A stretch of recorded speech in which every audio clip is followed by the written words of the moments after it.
Hello traders, welcome back to the mother finance channel. आज हो गई है 28 अक्टूबर 2023। ठीक है। और आज हम लोग जो है काफ़ी इंटरेस्टिंग टॉपिक पे बात करने वाले हैं। और अपने टॉपिक पे जाने से पहले हम लोग सबसे पहले बोलेंगे राधे राधे। बोलो जय श्री कृष्णा, जय श्री राम। ठीक है। तो आज का हमारा टॉपिक है इलियट वेव थ्योरी। ठीक है। हम इसके बारे में डिस्कस करने वाले हैं। बेसिकली ये क्या बताता है, हमें हमें सबसे पहले ये पता हो ये थ्योरी क्या है, क्यों पिक्चर में आई। देखो, ये बड़ी सिंपल थ्योरी है। ठीक है। और जो कि फेमस हुई, काफ़ी ज़्यादा फेमस हुई, और आज भी जो है ये पॉपुलर है। ठीक है।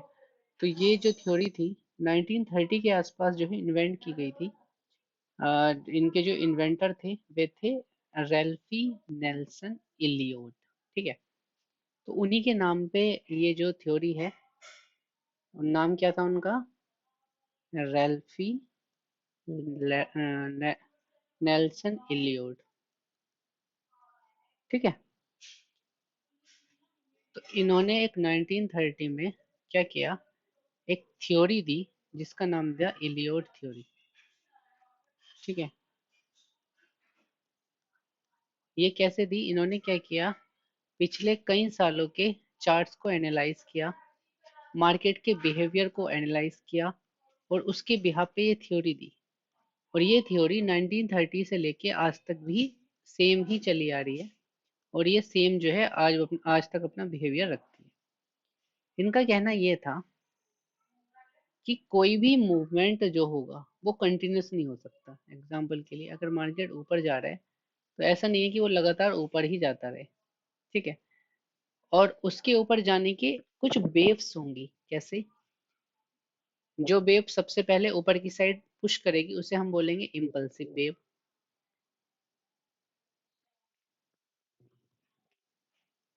ठीक है। और जो दूसरी वेव जो डाउन साइड आएगी इसे हम बोलेंगे करेक्टिव वेव। ठीक है। उसके बाद फिर मार्केट इस तरह से ऊपर जाएगा, नीचे आएगा, ऊपर जाएगा, नीचे जाएगा। तो इन्होंने एक बड़ा अच्छा सा कॉन्सेप्ट दिया कि अगर मार्केट अप साइड में है तो वो पहली वेव जो बनाएगा वो इम्पल्सिव होगी, दूसरी करेक्टिव होगी, तीसरी इम्पल्सिव, चौथी करेक्टिव, और पांचवी जो होगी फिर से इम्पल्सिव वेव होगी। तो पांच वेव वो करने के बाद मार्केट एक बिग होल्ड ले सकता है, जिसे हम बोलते हैं एक बड़ा करेक्शन मार्केट जो है कर सकता है। ठीक है। इससे क्या समझ आया कि मार्केट अगर अपसाइड जा रहा है, अपसाइड लगातार जा रहा है, तो फिफ्थ वेव के बाद में हो सकता है वो साइडवेज हो जाए। ठीक है। या डाउन साइड चला जाए। ठीक है। समझ आया? जनरल से अप्रोच थी। अब देखो, एग्जांपल लेते हैं। फर्स्ट वेव हमारी चली कुछ इस तरह से, second wave, wave number one, wave number two, third wave,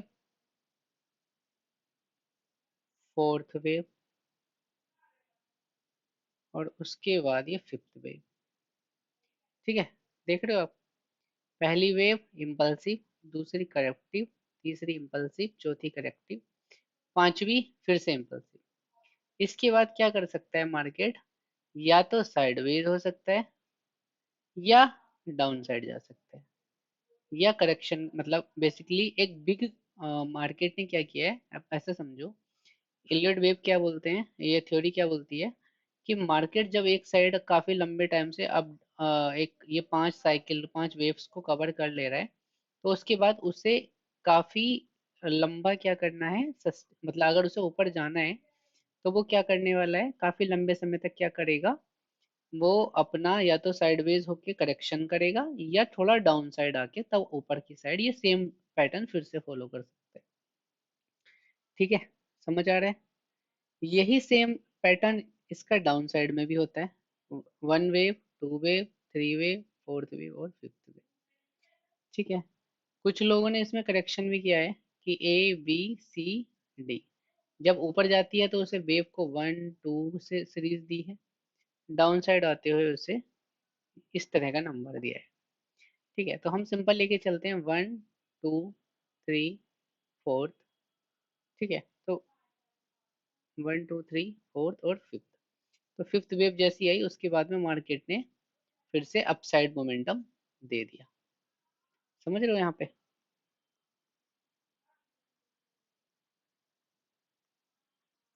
अगर आप लोग समझ पाए हो, फर्स्ट वेव मैं एक बार कलर चेंज करके दिखाता हूँ।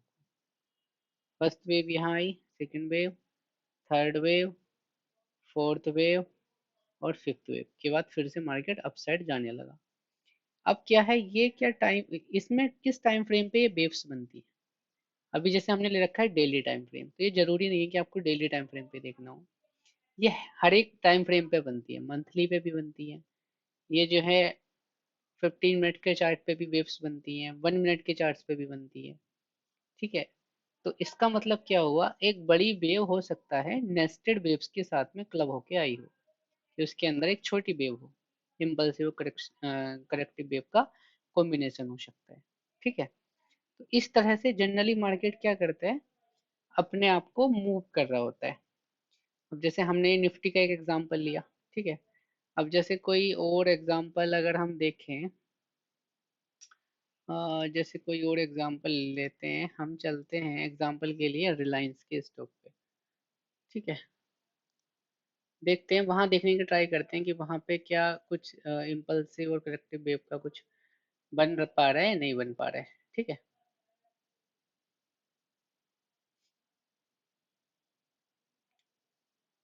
अब देखो, ये है हमारा डेली टाइम फ्रेम पे, हम इसे चलते हैं थोड़ा मंथली टाइम फ्रेम पे।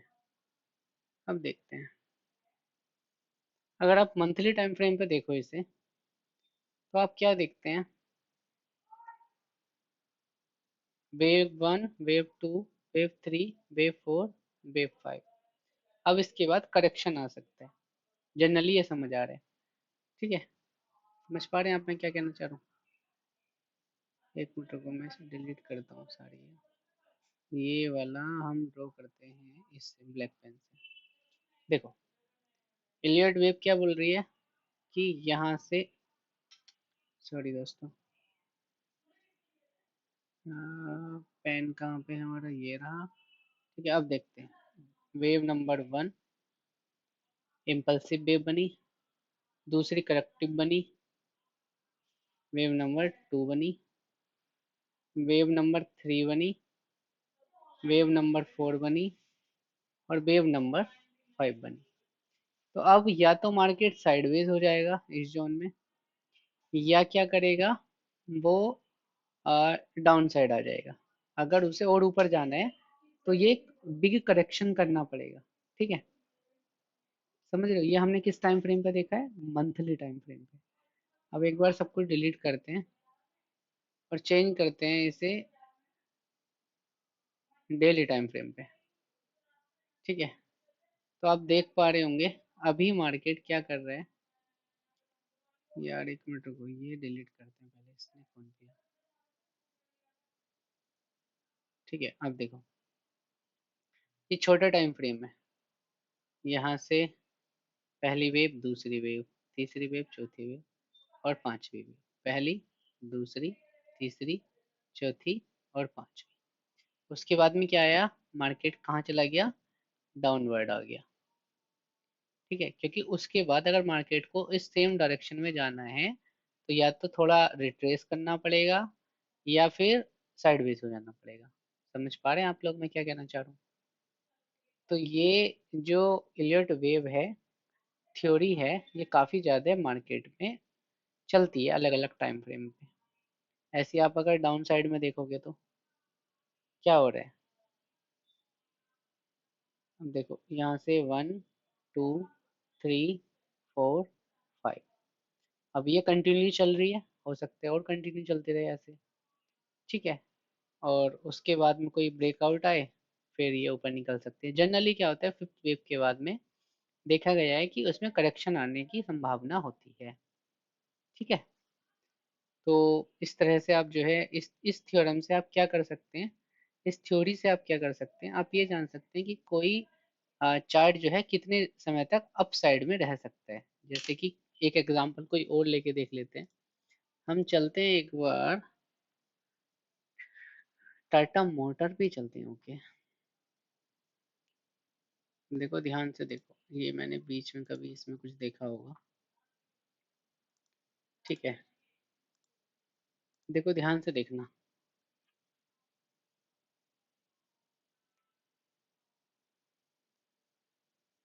पहली वेव यहाँ से बनी, दूसरी वेव, तीसरी वेव, चौथी वेव, पांचवी wave. First wave, second wave, third wave, fourth wave और फिफ्थ वेव। फिफ्थ वेव के बाद क्या आया? एक बिग करेक्शन आया। ठीक है, और उसके बाद अब मार्केट फिर से अपनी same rally, same wave theorem follow कर सकते हैं, ऊपर जा सकते हैं उसी। ठीक है, आप समझ पा रहे हो मैं क्या कहना चाह रहा हूँ? अब देखो आप इसमें क्या कह सकते हो कि आप ये यहाँ से ड्रॉ कर सकते हो। तो ये मतलब ये डिस्कशन का नहीं है कि ये यहाँ से कंटिन्यूसली शुरू हो रहा है या यहाँ से हो रहा है। ठीक है, तो वो एक बार देख सकते हैं वो इसका सही वे क्या है, एक बार इसे ड्रॉ कर सकते हैं। लेकिन अगर आप जनरली समझ पा रहे हो तो हमारा मार्केट कुछ इस वे में अप जाता है और सेम वे में ही डाउन साइड आता है। ठीक है, कभी भी वन साइडेड अप नहीं जाएगा, कभी वन साइडेड डाउन नहीं आएगा। आई होप आपको ये समझ पाए हो। तो इससे इसका एलियट वेव का फायदा क्या हुआ कि आपने सपोज यहाँ पोजीशन बनाई है।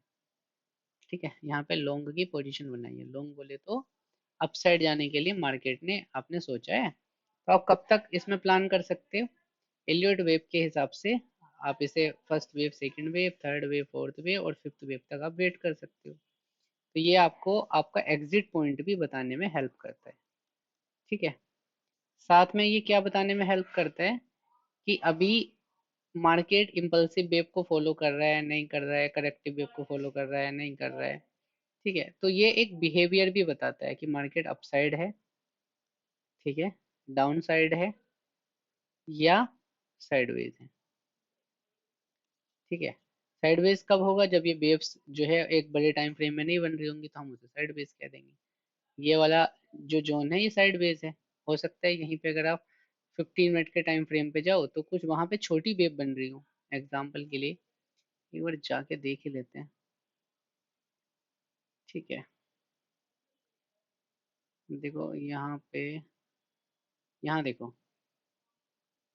यहाँ पे छोटी वेव्स बनी है कुछ, 1 2 3 4 और 5। ठीक है, 1 2 3 4 और 5। छोटे टाइम फ्रेम पे आप देख पा रहे हो तो एक जो है करेक्टिव वेव बनी है और फिफ्थ के बाद में उसने फिर से ऊपर मार्केट सस्टेन करने की ट्राई की है। तो ये जब भी आपका फॉर्मेशन बनेगा इलियट का, ठीक है, तो आप इसके बिहाफ पे डिसीजन ले सकते हैं कि मार्केट किस डायरेक्शन में जाने वाला है, क्या आपका एग्जिट पॉइंट होना चाहिए। इससे आपको हेल्प मिलती है स्टॉक्स में, ठीक है, अपना प्रॉफिट बुक करने के लिए, साथ में एंट्री लेने के लिए। एंट्री लेने के लिए मतलब जैसे जैसे 1 2 3 4 5 6 ये वाला था ना, ये वाला ही पॉइंट। तो आप यहाँ देख सकते हो कि यहाँ से मार्केट ने अपसाइड मूव मूव किया था। या या जैसे आप ऊपर गया नीचे आया तो आपको ये पता है कि अब यहाँ पे करेक्टिव वेव पे आपको अगर क्या करेंगे, एंट्री बनाएंगे तो इम्पल्सिव वेव का फायदा उठा सकते हैं। यानी कि आपने अगर यहाँ पे एंट्री बनाई होती 620 के आसपास और एग्जिट करते हैं यहाँ पे तो 632, लगभग 12 पॉइंट पर शेयर आप जो है ले सकते थे। तो इस तरह से भी आप छोटे टाइम फ्रेम पे जाएंगे तो ट्रेड कर सकते हैं। आई होप आप समझ पाए हो, और आपको समझ आया हो तो एक कमेंट में ज़रूर अपडेट करें। ठीक है, कुछ इसमें आपको और इन्फॉर्मेशन चाहिए तो आप मेरे को एक बार कमेंट डाल सकते हैं, मैं इसे और अच्छे से एक्सप्लेन कर दूंगा। ठीक है, और आपने वीडियो यहाँ तक जरूर देखी है तो एक बार कमेंट में जय श्री राम जरूर लिखें और बोले राधे राधे, जय श्री राम।